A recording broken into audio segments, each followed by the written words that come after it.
یو بادشاہ ډېر ناپوهه وزیرانو ورته وویل چې دا ته څه کې کومه خبره چې کې دا ملک شرمې او بس ګډې وډې ویل نو څه وکړم وزیرانو ورته ویل چې داسې به وکړو چې د بادشاهانو مخکې خو تا ته موږ نه شو ویلی چې دا خبره ته غلطه کې خو داسې به وکړو چې ستا د خپې پورې به یو تار وتړو او تار به داسې پټ پټ بوزو موږ ځان سره به کېږي خو چې ته بادشاهانو سره خبره کې او کوم ځای غلطېدې نو موږ به تار راکاږو نو ته پوهېږه خبره په بله اړه وه ویل ډېر ښه چېرته بادشاهان به راغی او ده به خبره ګډه وډه کوله هغوی به تار راکړو نو ده به خبره په بله واړوله یو بادشاه راغی ورته وی چې هلکه خبرې خو به نورې کوو خو په دې مې پوه کوي چې په دې ستاسو وطن کې هم د دې تار رواج شته هغوی زر تار راکړو چې بیړه دې غرقه شي موږ دې پورې تار در تړلی و چې د خرطوب خبرې مه کوه تا الټا هغه نه تپوس کړي نور بادشاهان دلته کمقل دومره چلته نو عزیزانو خبره دا ده چې هلته خو وزیران هوښیار وو که بادشاه ساده هم نو کار چلېده چېرته چې ټوله معامله دغسې یا د خارونی او د کارغه کیسه وي کارغه او خارونی په جګړه دي نو نوشروان بادشاه په لاره روان او بختک وزیر ورسره دی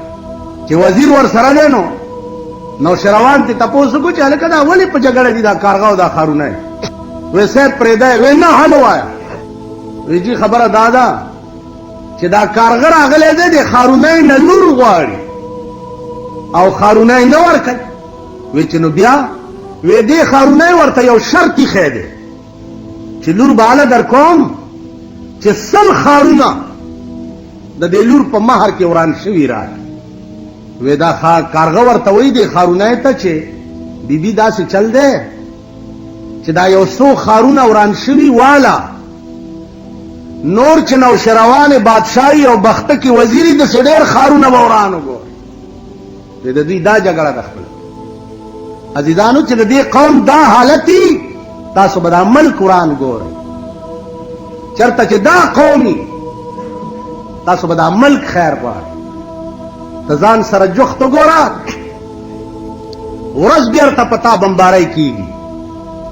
ورځ بېرته اوس د هغې علاج سوچ کولو دپاره خو عقل پکاري سوچ پکاري اوس عقلمند او سوچمند سړی وي نو عقل او سوچ وکړي که نه تا چې د چا انتخاب وکړو دې نه به ته دا توقع کې چې د دې ملک به روس سره جوړه کول غواړي د دې ملک به هندوستان سره جوړه کول غواړي دومره خو په سترګو ړوند نه دی دا قوم دومره خو پوهېږي چې دا ما څوک منتخب کو دا به سبا هندوستان سره د دې ملک جوړه څنګه کوي یا که روس ووایي چې راځئ خبرې پې کوو چې د کابل 10 لکه خلک په پاکستان کې ولې ناست دي خبرې پې کوو دې خبرو کولو له به ته څوک لیږې دا خبرې به څوک کوي دومره خو نادان نه یئ دومره خو پوهېږئ چې دا تاسو څه کوئ څه مو کړو څه کوئ لګیا یې هغه د رحمان بابا خبره وایي په ازل د نصیبونو جواري وه ای رحمانه چا ګټلې او چا بېللې نن ستا د نصیب جواری لګېدلې ده څوک یې ګټي او څوک یې د جواری دونه دي د جواری پړونه دي زما عزیزانو عرض مې دا ما سره هېڅ فکر نشته زما مثال داسې دی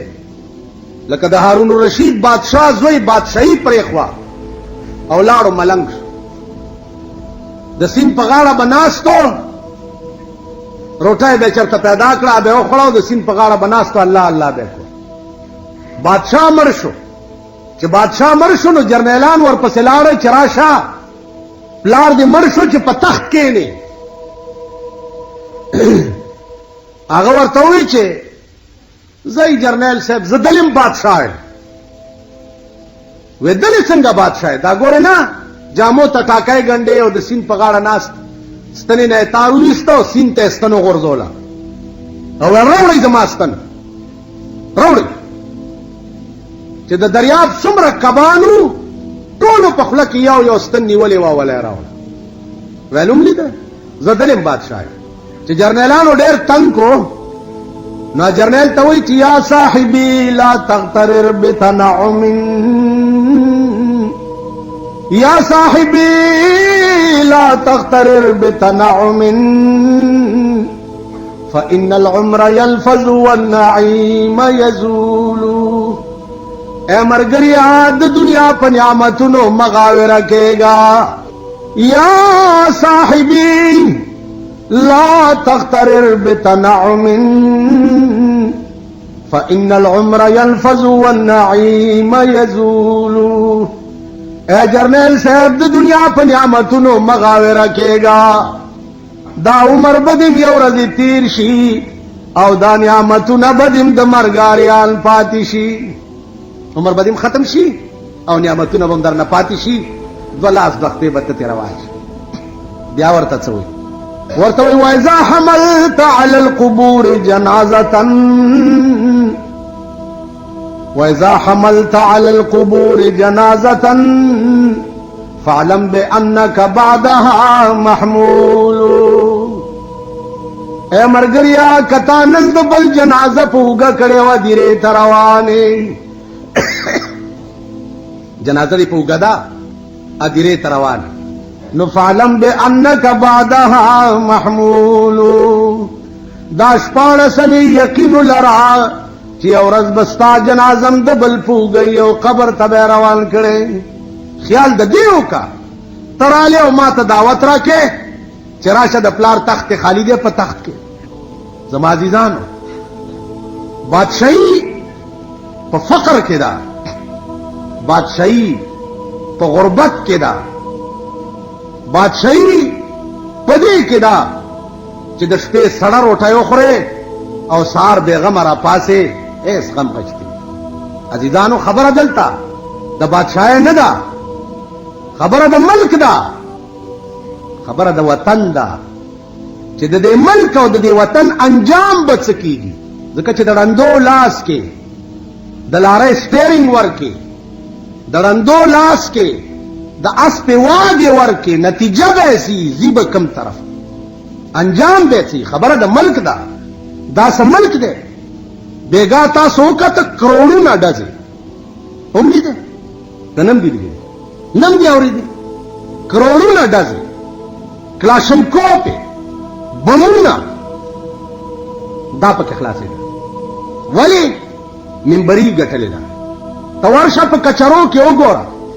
د سړي زوی شوی دی یو ډزې کړی دی تر ننه کیس نه خلاصېږي.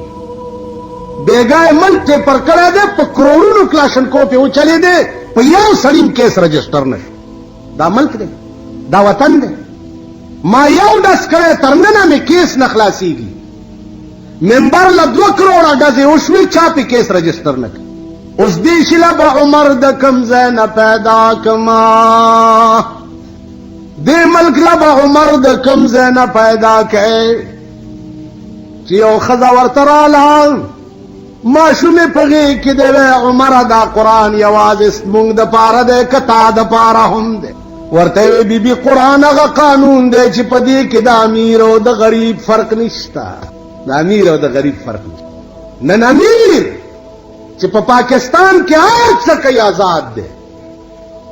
غریب که ټتو کړو هغې دپاره هر څه دي. خو الحمدلله په دې غریبانو د خدای نور هم را ټټنګ کړي. نور لوی چینجی په دې غریبو کې دا غریب خدای پیژندلی چې دا ښځې سوټې تکي، دا میندې پردي لوښي وینځي، دا میندې چې دی پردی جامې وینځي، او دا ډنګی راوړی دی ډمګی، دې ډمګي ځان نه څه جوړ کړي. دا خدای پیژندلی قوم. هلکه خدای ظالم دی؟ وای خدای ظالم دی؟ خدای ته پته وکنه چې تاله میګیا که وزر درکم ته خو د خلکو سترګې خوري. تاسو خدای پیژندلی. دا غریبان، دا د شنو چایو غله، دا د کباب او د روټۍ غله، دا خدای پیژندلی. دلته یو دی د خره غوندې سپېږمې دي، پرون میلادینو سپېږمې خړې وې، داسې مې ورته سر وخوځول. د خره سپېږمې دا خدای پیژندلی. خدای په یاره واوره، یا به مړ یم یا به ژوندی. چې تاسو د اهل دنیا سجدے کول او داغي پوجا پاٹ پریخه نه او تاسو خاورس په دوربین کې ولیدا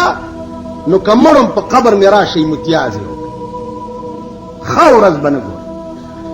دغه تالی سټ بیاي دغه چولی چوک بیاي دغه پردی جارو کخ بیاي تاسو به خدای په خپل په نو دري او نه به تاسو له خدای خاورس دا خدای پیژندل قوم دا الله نه لوی مهربان په دنیا کې بل څوک شته نو دا په مونږه ولی مهرباني نه ده کړې ځکه چې مونږ کې ځای نشته مونږ کې ځای نشته خدای ته وګورئ خدای ته وګورئ خپل ځان پیژنئ خپل حیثیت پیژنئ خدای پیژنئ د خدای رسول پیژنئ حکومت توایم د خدای غلوی ورځ خاطرو کده د ملک تقدیر سره لوبه مکوا د ملک تقدیر سره لوبه مکوا دا ملک به تباہ شي دا به غرق شي آسمانی آفت به پراشي لوټه به اعلان دی بعد خدای داسې کړی نه دی نوح علیہ السلام پیغمبر پکې موجود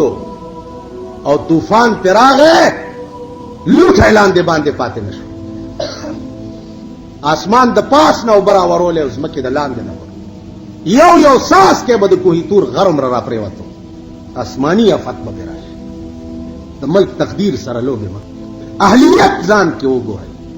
قوم د قوم ځان کې اهلیت پیدا د ملک مشرایلا د سړي د انتخاب ماده ځان کې پیدا کړي چاہے دا سړی زه د ملک مشر کوم د کې اهلیت هم شتاو کنه سبب دې د ملک ترجمانی کولای شي او کنه تاسو وګورئ نن څومره ورځې وشي چې هغه عظیم دوپړه بي بي سي باندې کړی دي او د پاکستان نه بغیر بل خبره نشته په عالم کې په شرمونو او شرمولو د ملک په دنیا کې تاسو څه خبر تاسو خو د میان ورونه تلاو کې چې کوم ځای ګرځي دغه ځای وینئ بارم نظر نه لګي نن ستا ملک په دنیا کې شرمېدلی ملک او د چا د لاسه زمونږ د لاسه زمونږ د لاسه نو زما عزیزانو خدای د پاره فکر د دې ملک پکار پرې جنبه حکومت ورته قانون رئیس ته چې د الیکشن خلاف څوک کوي 3 کاله قید کوي او پلانټ څوک کوي 2 کاله قید ما ورته د الیکشن خلاف څوک نه کوي خو الیکشن هغه قوم ته کوي چې شعور خو پکې وي کنه دا قوم د الیکشن قابل نه دی دا قوم د دې قابل نه دی پرون تاسو وګورئ د دې قوم چې د خلکو د خزو د لونو پکې کمی بی عزتای شي نه په اخبار کې وګورئ د خلکو د لونو او د خزو تصویرونه فکره واده د چا دی او خزي پکې د چا و شر نه دی اوس بیا خبره ده چې نه ما کې عقل شته او نه تاسو کې عقل شته دا بیا خبره ځکه چې زمونږ د عقل انتها وشو کم قوم کې چې عقل وي ادا سے قوم نہیں لکه دا مونږ چې ادا خلق نه نور قوم نه هغه امریکای غونډه قوم وي یورپ غونډه ممالک وي هغه روس غونډه قوم وي هغه چین غونډه قوم کم قوم کې چې عقلی هغه د چین غونډه قومي چې تا نه رستو آزاد شوه دی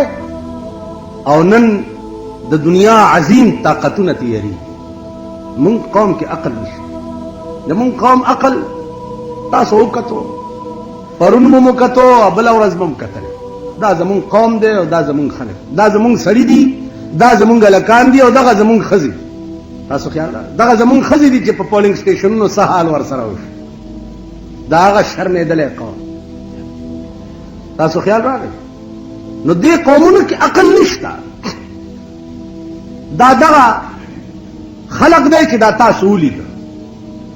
نن د ملک تقدیر دا نن د قوم د چا پلاس کې ورکړ په دې چره سوچ کړي یا په دې پوهیږئ تاسو چې نن د ملک تقدیر تاسو د چا پلاس کې ورکړ د ملک تقدیر به کوم خلق جوړي د ملک فیصله به کوم خلق کوي دا تاسو د چا پلاس کې ورکړ په دې سوچ کړي خو د کارغان ورونه وای مردار املان دی ولید او پاس ته ګرځیدي کان کو پته نه لګیدا.